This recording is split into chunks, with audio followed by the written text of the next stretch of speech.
Susanna Baker, and welcome to Wynwood Magazine podcast, where we spotlight the creators, visionaries, and change makers that shape Miami's cultural and urban landscape. Our guest today is no stranger to innovation, renowned developer Carlos Rosso. How are you? Hello, Susanna. How are you doing? I'm very good, thank you. I am sitting in front of this beautiful, now you have put a mark on this city. You have gone from Brickell to doing Brickell Heights, known for its sleek design and great location. You also did a bayfront community in Edgewater, which is Gran Paraíso and One Paraíso, which is amazing. If you haven't gone there, that bayfront community, Michael Schwartz restaurant. I mean, you totally transformed something that, the vision is amazing. Mm-hmm. And then now you set your eyes in Midtown. You did Hive Midtown, which is a mixed-use project. Tell me about the standard that I'm seeing with its upside-down logo. So tell me, what is the vision that sparked you to come to Midtown? Well, funny that you mentioned the Paraíso neighborhood, because I started talking with the Standard folks back when we did Paraíso. I had met with Andre Balaz, who was the owner of the Standard back then, and our original idea was to create a second hotel on this side of the bay in Edgewater and connect the two hotels, with a boat and with a boat and connect Edgewater to South Beach. So I've always sort of loved the brand of the Standard, and I've always followed them. And when this opportunity came in Midtown, Andre was no longer involved at the Standard, but the group that had bought the Standard, I knew them also, and I met with them, and I said, I have this project, this site in Midtown, and I think it would be great for the first condos branded by the Standard. So this is 100% condos. This is not a hotel. And this is your first project in the condominium market? This is the first project in the world with condos.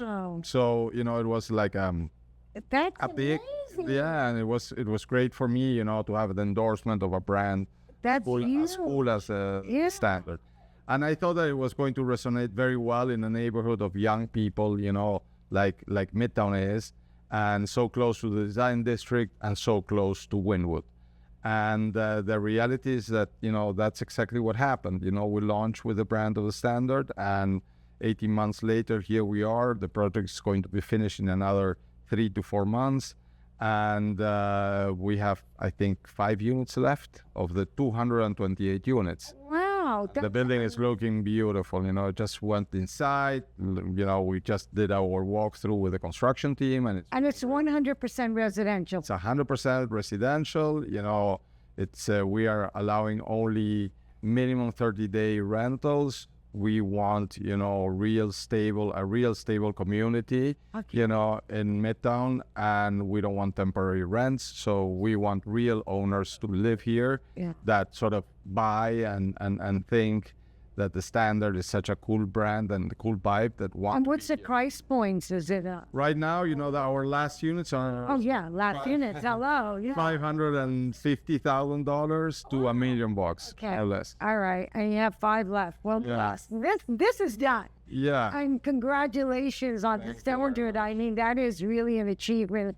And Midtown is such a cool project. I remember Midtown when all you had was Bernice Steinbaum on the corner of 36, the old Royce building, and she turned it into 2000. She came down from New York, and then all you had here was Pebble Soles, and then the Port of Miami would stack the containers, and you would have the old railroad from the Florida East Coast Railroad, broken locomotives here, and you would have prostitution and drug dealing of all kinds. I would never have thought back then, because I live in the design district. I bought 30 years ago.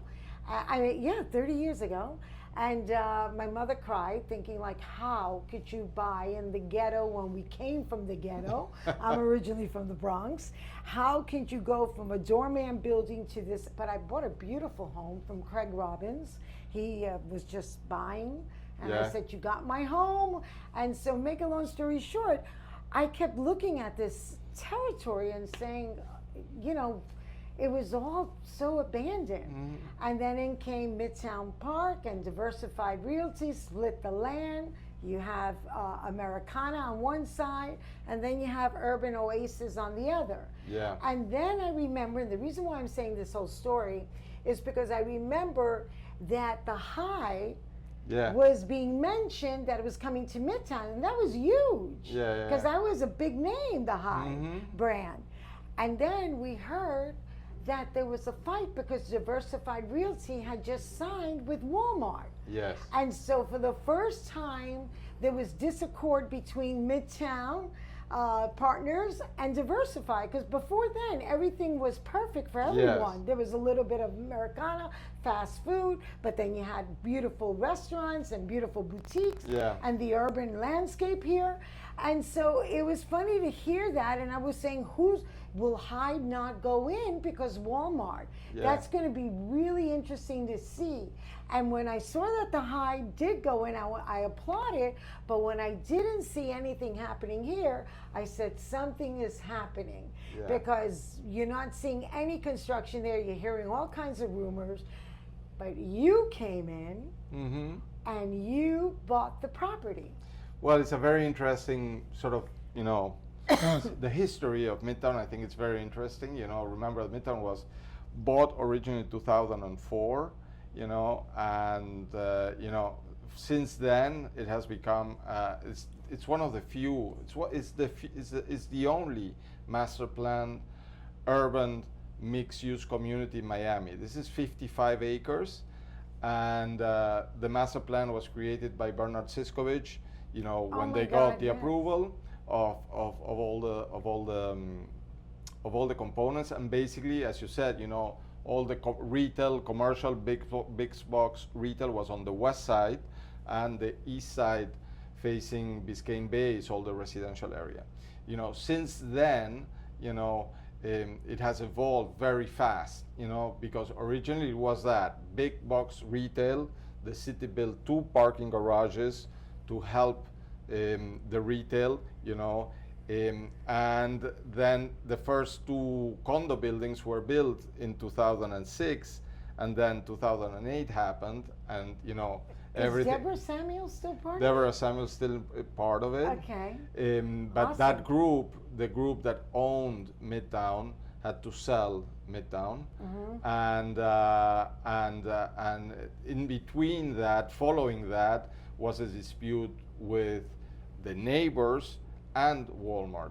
This is the only case in the United States where Walmart was forced to sell and get out of a neighborhood.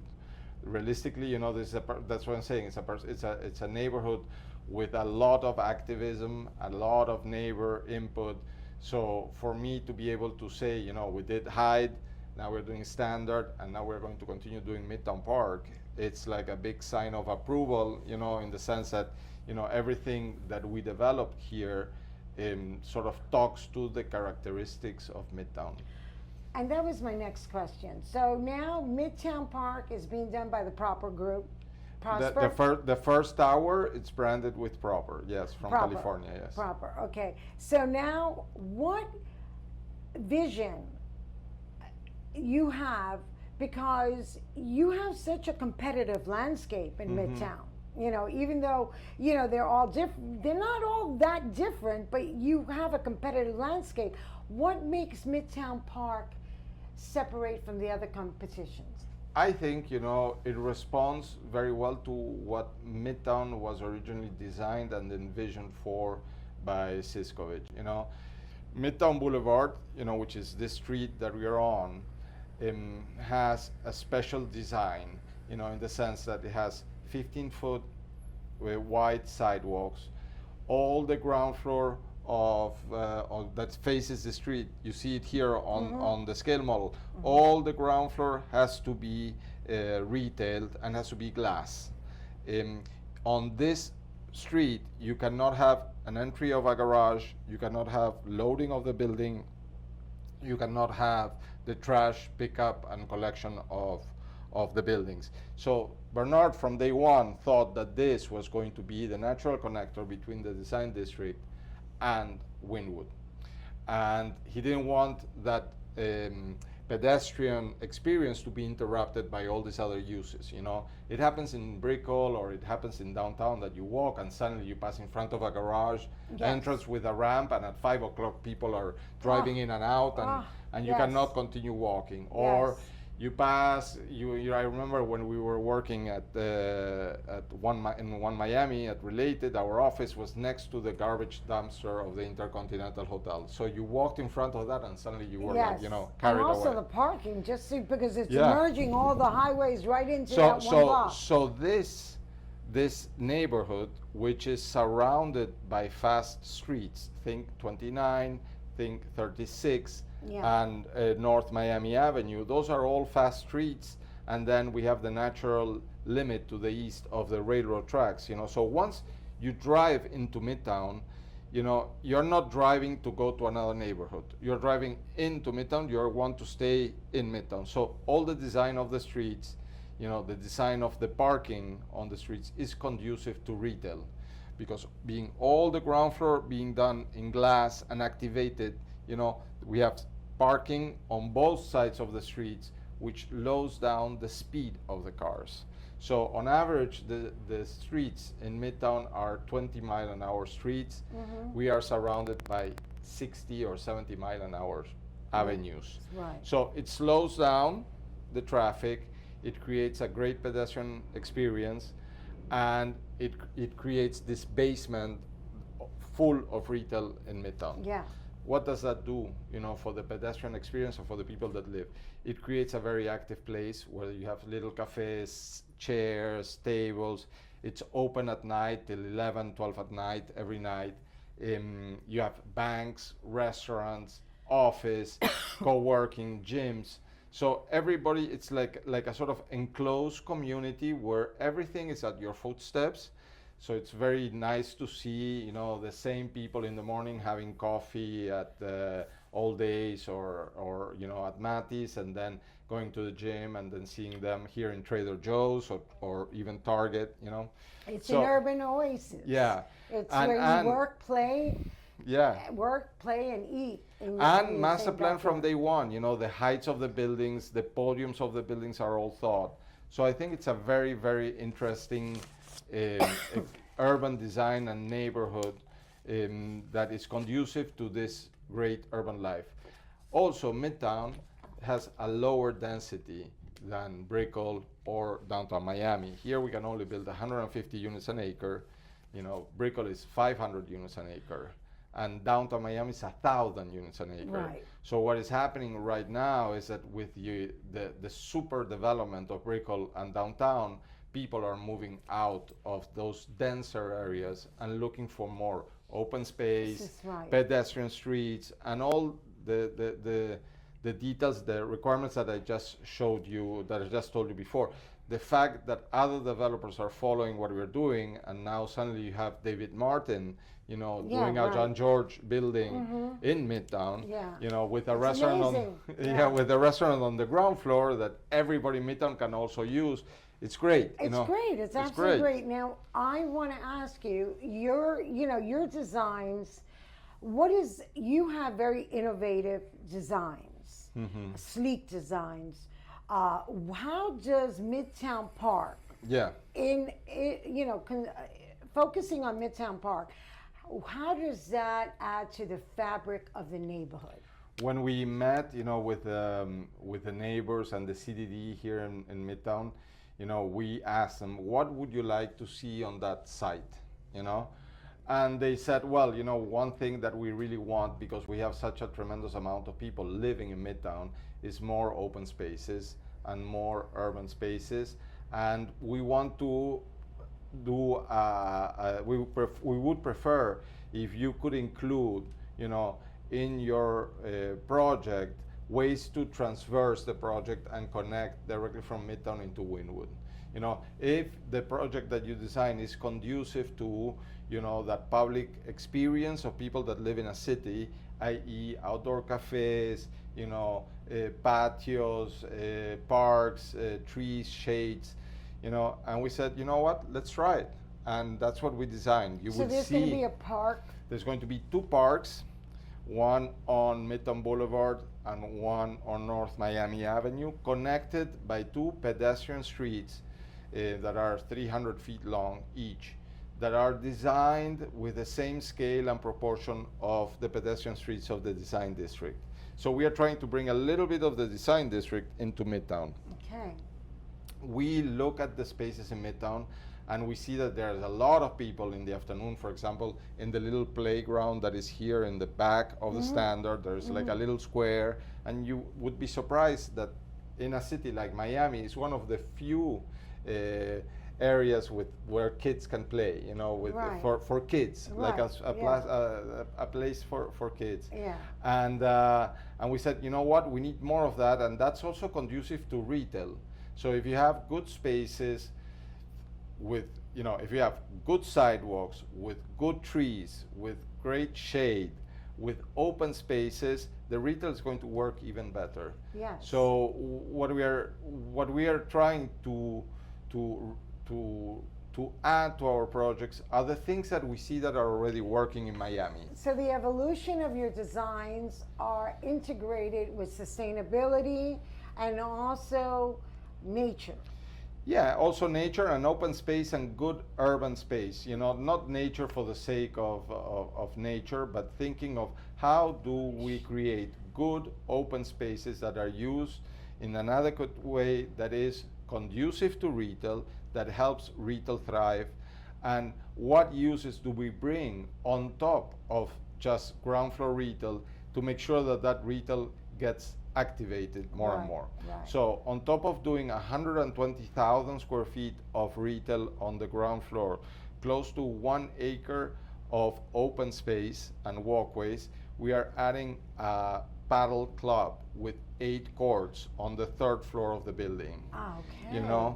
And you will see very soon an announcement. We're going to start building the project. Midtown Park The has paddle park is for the residents? It's open for everybody. Open for everyone. I Open love for that. everybody. I love that. Open for everybody. So, Again, the concept of things that are private and public, sometimes is misconstrued as, if it was just private for us, it would be better for us. No, we want more people to be able to use the paddle, because we think that if more people use the paddle, more people use the retail. If more people use the retail becomes more desirable for brands that are accretive to the And sale people of wanna- condominiums. and the restaurants. So the restaurants are active, and if you live above that, you prefer to live in a place where the rents are as high as possible, where there's more demand. Exactly. So we are trying to create that demand, and again, that perception of, if you do something private versus you do something public, again, I like it. I love cities. You like inclusivity. Yeah.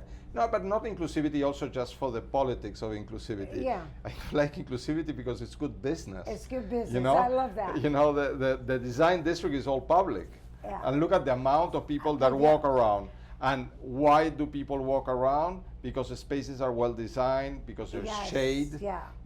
because there are good restaurants. That's, Craig Robbins I love, because he invites the pedestrians through his, neighborhood. Yeah. And he does the industrial design of the Boucheron brothers Yeah. with the shading and the beautiful, it's art, Yeah. but it's also functional, Yeah, which is and- so important.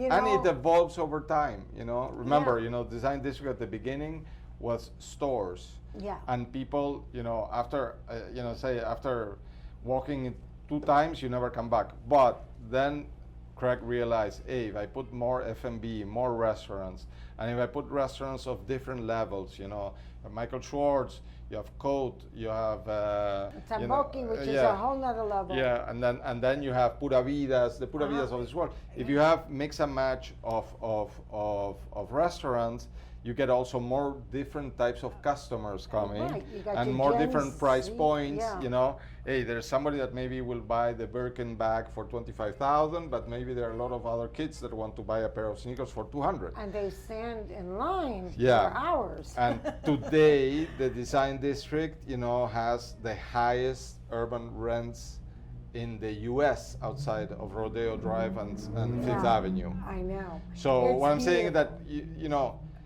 sometimes the good examples, not only of good examples of architectural design. I'm an architect, Yeah. but I'm also a businessman. So Yeah. I always have to think, how does that design impact the bottom line, and what impact has that space in the city? And when you can combine those two things, and you explain that to the neighbors, saying, hey, this is what we're going to build. We're going to build a project that is big. We're going to do it in 2 phases. In the first phase, we're doing 2 towers and a central commercial building. We are already building what I call the backbone of the project, which is the 2 parks and the 2 pedestrian streets.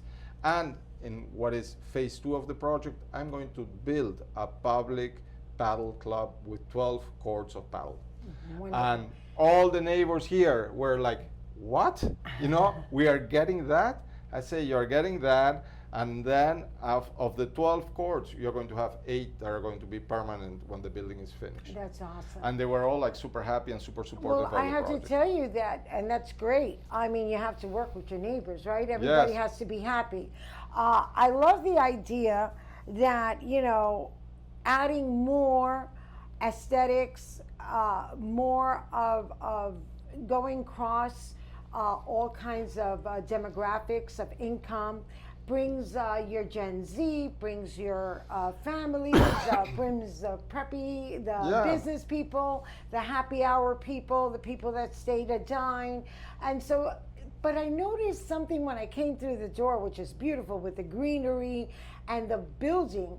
It looks like it's going to be double the size of the 28 center. stories. 28 stories. Yeah. So I read the other day that Wynwood approved a 28-story building, and I was like, Wynwood? Wynwood only could go 12 stories. That's the maximum. Yeah. They meant your project.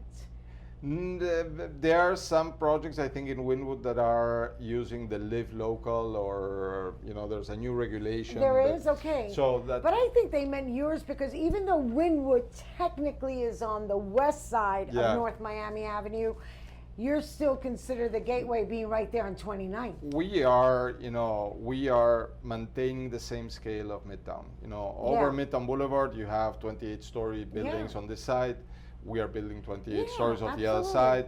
So it's all going to look Like a uniform, bookcase, yeah, you know, and it's bookcase, going to yeah. look great. And I think that the parks that we are adding are going to be something that's going to be fantastic. You know, very much needed in Miami. You know, we need open spaces.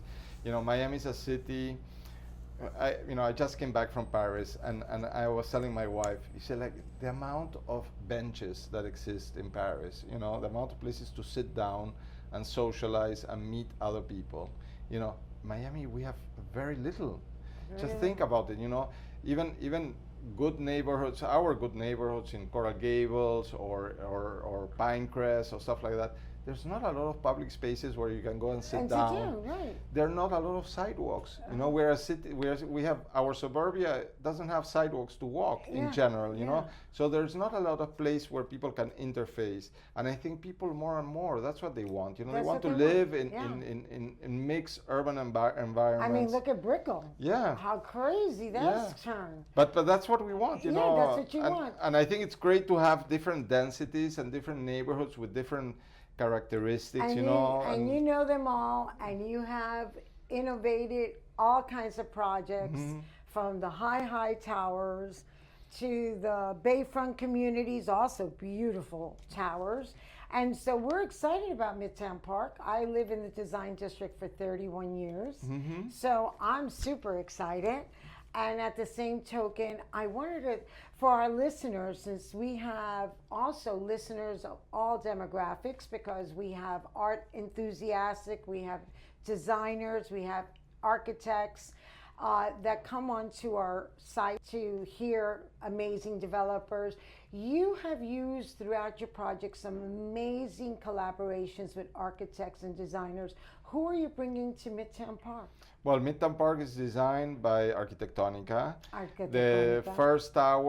first tower is branded with by Proper, which is a brand from LA originally, that has also projects in Austin. For example, in Austin, they have a project called Austin Proper that is 200-room hotel and 96 condos on top.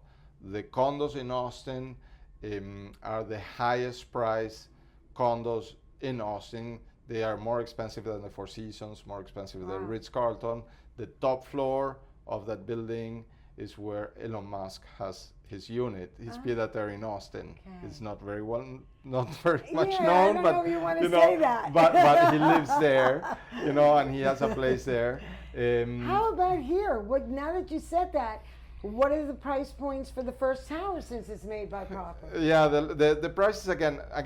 We are trying, and Proper also told us, we are really not interested in being the most expensive guy in town. We are going to be the most expensive guy in Midtown once the project gets delivered. Right. But we really want to have like a democratic approach on pricing. Same, by the way, that the standard said. We really would like to get the project sold and make sure that the project is a success, and make sure that everybody that wants that wants a piece of these brands can afford it. So the prices there start at $650 up to $2.5 million for the typical units, and we have one last floor with some big penthouse, that go up to $4.5 million. It's just, you're in Miami. Yeah. You're in Miami, and Wall Street is coming down here. I mean, this is. They're all coming. They're all coming. Everybody's coming, and you're definitely preparing for everyone. Yeah. And I love your branding. I love your innovation. I want to talk to the young Carlos Rosso. Yes. For listeners who might not know exactly what inspired you to go into urban landscaping and into architecture? Well, I come from two parents that both of them are architects, and from a very young age, I had the fortune of traveling a lot with them. They love cities. My father is Italian, so we used to go back to Italy quite often, and they are really urban enthusiasts. They really believe in living together, and that in order not to destroy the environment, and not to continue driving for 3 hours from work each time that you live in suburbia, that the urban experience is the way to go for the future.